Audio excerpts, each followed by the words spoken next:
उमरग्याचे आमदार प्रवीण स्वामींच्या जात वैधता प्रमाणपत्रावर औरंगाबाद खंडपीठात दाखल याचिकेवर 6 फेब्रुवारीला सुनावणी। उमरग्याचे माजी आमदार ज्ञानराज चौगुलेंनी याचिका दाखल केली होती। ठाकरे गटातील सूरज चव्हाणांच्या जामीन अर्जावर आज सुनावणी। पालिकेला खिचडीचं कंत्राट पुरवताना पॅकेटमध्ये ठरल्यापेक्षा कमी खिचडी भरल्याचा आरोप। 17 जानेवारी 2024 पासून सूरज चव्हाण अटकेत। वांद्रे टर्मिनसमध्ये ट्रेनच्या रिकाम्या डब्यात महिलेवर अत्याचार। आरोपीने अत्याचारानंतर महिलेकडील 2000 रुपयेही चोरले। आरोपी राहुल शेखला 5 दिवसांची पोलीस कोठडी। मंत्रालय प्रवेशाचा बट्ट्याबोळ। चेहरा पडताळणीसाठी करण्यात आलेल्या अट्टहासाने कर्मचारी हैराण। सहसचिवांपासून कर्मचाऱ्यांच्या चेहऱ्यांची पडताळणी होऊ न शकल्यानं प्रवेश नाकारण्यात आला। खासगी 76 रुग्णालयांना नोटीस। पुणे महापालिकेच्या आरोग्य विभागातर्फे तपासणी मोहीम। नर्सिंग होम ॲक्टनुसार विविध नियमांची अंमलबजावणी न केल्यानं नोटीस।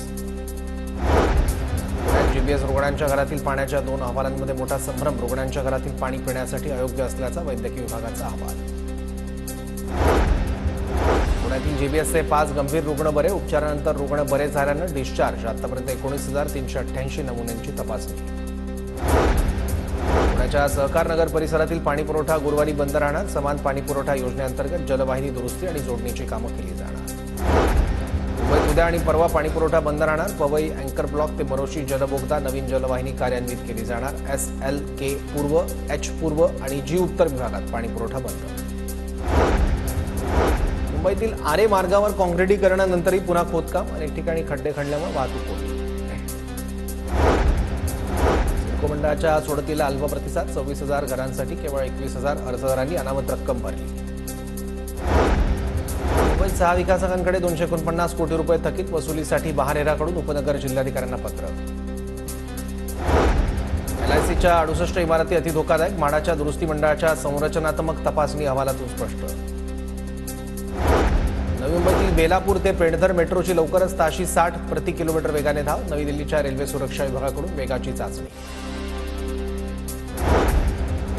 पुणे शहरातील मिसिंग लिंकसाठी 800 कोटींची आवश्यकता। कामासाठी 50% निधी राज्य सरकारने द्यावा। मंत्री चंद्रकांत पाटलांची मागणी। मुंबई शहराच्या कमाल तापमानात घट होणार। कमाल तापमान 31 सेल्सिअस तर किमान 19 अंश सेल्सिअस राहण्याचा हवामान विभागाचा अंदाज। पुण्याच्या किमान तापमानात वाढ। शहरात 16 अंश सेल्सिअस तापमानाची नोंद। पुण्यात बनावट जामीनदार हजर करून कारागृहातील गुन्हेगारांना जामीन। 2 वकिलांसह 11 जणांना अटक। अंगणवाड्यांमधील भरतीचा मार्ग मोकळा। 100 दिवसात कार्यवाही पूर्ण करण्याचे मुख्यमंत्र्यांचे आदेश। स्टोरेज प्रकरणी 10,848 तक्रारी। आतापर्यंत फसवणुकीचा आकडा 118 कोटी रुपयांवर। मुख्य कार्यकारी अधिकारी तौसिफ रियाज उर्फ जॉन कार्टरला न्यायालयीन कोठडी।